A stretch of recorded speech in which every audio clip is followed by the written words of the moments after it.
Velkommen. I denne video vil vi gennemgå den proces, man skal igennem for at få skrevet og kørt sit Java-program. Til at gøre dette skal man benytte sig af to ting især. Den ene det er en Java-compiler, og den anden det er en Java Virtual Machine. Og de to ting, de kan hentes via Java Development Kit, JDK som det for det meste hedder. Og derefter så vil vi gennemgå, så vi skriver et lille program, der kan skrive Hello World ud til vores konsol. Så lad os starte med at hente vores JDK. Den nemmeste måde at få fat på det er ved at skrive JDK 1.6 download ind på Google, og så er det første link, eller Oracle. Og så går man ind på den her side, og så skal man downloade Java JDK 1.6. Man kunne også downloade 1.7, men da det er stadig rimelig nyt, så benytter vi også 1.6. Og så når man har downloadet og installeret det korrekt, så er det, at man skal gå ind i Windows og sætte sin Windows path anderledes.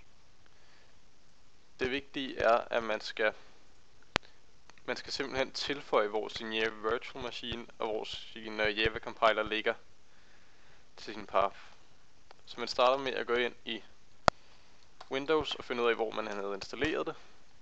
Og så går man ind i den her bitmappe, og når du så har fundet den, så er det, at man tager og kopierer teksten her. Og derefter så går du herind i avancerede systemindstillinger, miljøvariabler,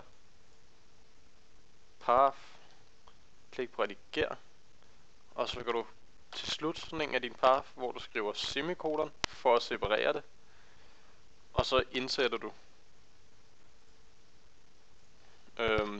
din path til dit JDK. Sådan der. Og så for at teste, om vi har gjort det korrekt, så åbner vi lige en konsol, hvor man skal where Java, og så siger den, hvor din Java Virtual Machine ligger.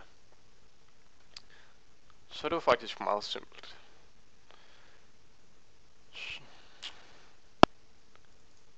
Så det her det er den proces, man skal igennem hver gang for at få lavet et program. Og da I kan se, så har vi allerede en virtual machine og en Java compiler deroppe. Så det vi starter med, det er at skrive noget kode. Og koden til at skrive sådan et Hello World program, den er følgende, hvis vi lige åbner for Notepad. Public class, og så skriver man hvad klassen hedder. Så laver man open bracket og lukket bracket. Alle brackets man starter, de skal også sluttes i Java syntax.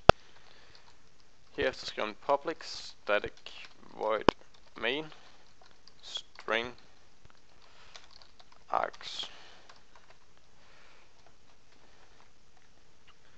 Og så herinde skriver vi system.out.println hello world. Og så gemmer vi det.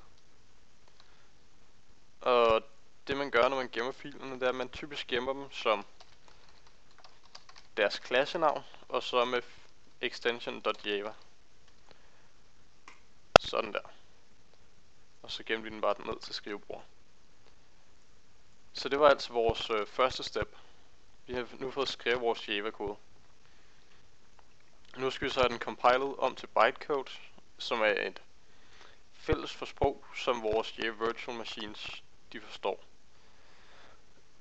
Grunden til, at det ikke kan compiles direkte til maskinkode, som vores Java Virtual Machine gør, det er fordi, at Java det er et portable sprog, altså du kan både benytte det til Windows og til Mac og til Linux og en hel masse andre platforme. Så det er platform independent. Og det er fordi, at hver platform det har sådan en her JVM, der så oversætter det, når den kører direkte til maskinkode. Det gør også, at Java kan opnå næsten samme hastigheder som lavere sprog, såsom C eller C++. Så det er væsentligt hurtigere end Flash. Men lad os nu have compiled det her til noget bytecode. Og det gør vi via konsollen, hvor man skriver Java C, eller man starter med at sige, hvor skal man hen, og vi ved, den ligger på desktopen, og så skriver man Java C, og så siger man, hvilken fil der skal compiles, og så compiler den. Java C, det står for Java Compiler. Og så når den er compiled, så er det, at vi skal til at køre vores program. Og det gør man ved at skrive Java, vores Java Virtual Machine, og så giver man den argumentet, at den skal starte vores program. Og så skriver man bare Hello World. Og så er vores program kørt, og der står Hello World nede på vores konsol. Hvis I lader mærke til det, så da vi compilede, der kom der den her fil helloworld.class. Det er fordi, at alle bytecodes, de ligger i .class-filer. Og hvis I kan se den her med, hvis vi kan åbne den med en notepad, så er det, at det ikke er særlig læseligt for mennesker, det her. Det er kun de der Java Virtual Machines, der forstår det. Så det er meget heldigt, at vi ikke skal læse det. Og det var faktisk det. Det var alt, hvad der var til at lave et Java-program. Vi fik skrevet programmet. Vi fik compilet det til noget bytecode. Vi fik startet vores Java Virtual Machine. Den oversat det til maskinkode automatisk, og programmet kørte. Og så er det så, man tænker lidt, om den her proces, det var en lang og besværlig en. Er der ikke en nemmere måde? Og jo, det er der. Og det hedder et IDE. Og der findes mange forskellige IDE'er. Men jeg vil anbefale, er hvis I går ind på eclipse.org, og så går ind på deres download-sektion, og så Eclipse IDE for Java Developers. Det er et super godt IDE, og det er det, jeg vil benytte mig i resten af tutorialsene. Så hvis vi lige prøver at lave det samme i Eclipse i stedet for, så ser I, nu vi startede Eclipse, og så laver vi et nyt projekt. Lad os bare kalde den for et intro. Og så inde i projektet, der laver vi en ny klasse. Den hedder Hello World. Og som I kan se, så er den allerede skrevet noget af vores tekst for os. Det er jo smadret dejligt, så behøver vi ikke at skrive så meget. Herefter så skal man kun skrive main, og så kan man klikke på Control Space og klikke på Enter, og så er den skrevet alt det der public static void main for os. Behøver man ikke at huske det lige så meget som ellers. Og ligeledes, når man skulle skrive system out, så kan man skrive SO Control Space, og så skriver den det også for os. Og det er simpelthen fordi de her ting, de bliver brugt så meget, at de bare ligger som standard inde i Eclipse. Og så kan man nu skrive Hello World. Og nu har vi jo vores Java-kode her, og så skulle den compiles, og så skulle den køres. Og begge trin, de sker simpelthen ved at du bare klikker på den grønne pil heroppe. Og så kom det her ned i vores konsol her. Og det tog væsentligt kortere tid end det andet, og det er også derfor, jeg godt kan lide at benytte mig af Eclipse, for uden alt det her dejlige noget med syntax, highlighting og sådan noget. Og det ser meget pænere ud at kigge på. Så. Men det er jo ikke så sjovt at have sådan et her program, der kun kan skrive Hello World. Så hvis vi laver et program, der kan skrive de ting, vi beder det om at skrive, det kan vi da også lige hurtigt gøre herinde. Lad os bare kalde det for second program. Og igen er det vigtigt, at vi får en main klasse. Og så skal vi skrive system. Men hvad skal vi så gøre for at få det første ord?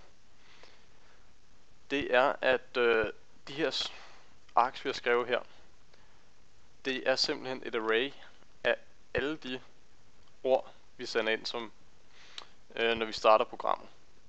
Så hvis vi skriver arks 0, så siger vi, at vi skal skrive det første ord ud, vi får, når vi modtager, når vi starter programmet. Og lad os se om det her det giver en fejl. Det gør det ikke, fordi hvis man så går herind og klikker på Run As, Run Configuration, så kan man se, at den allerede har sat, at man skulle have et programargument. Hvis vi nu sletter den og siger apply, så vi kører, så giver det en fejl, og det giver array index out of bounds exception. Og det gør det, fordi at vi ikke sendt nogen, så vi har et array på mindre end 1. Men hvis vi derimod sætter 2 ind, altså hvis vi sender 2 ord som argument, hello og world i 2 ord, så er det, at den kun skriver hello. Da vi kun beder den om og det første ord, og den ignorerer bare alt andet.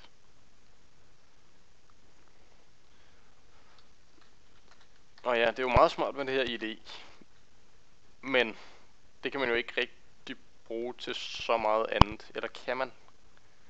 Jo, det kan man faktisk godt. Og det kan man, fordi at det er jo .class-filerne, man skal bruge. Så man skal bare vide, hvor henne Eclipse den gemmer sine filer henne. Og det definerer man jo selv, så det burde man vide. Så nu kan vi ligesom før starte en konsol, og så kan man navigere til hvor man gerne vil hen, og så kan man starte sit program.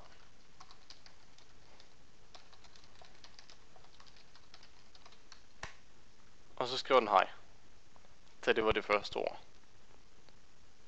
Det var egentlig det for den her tutorial.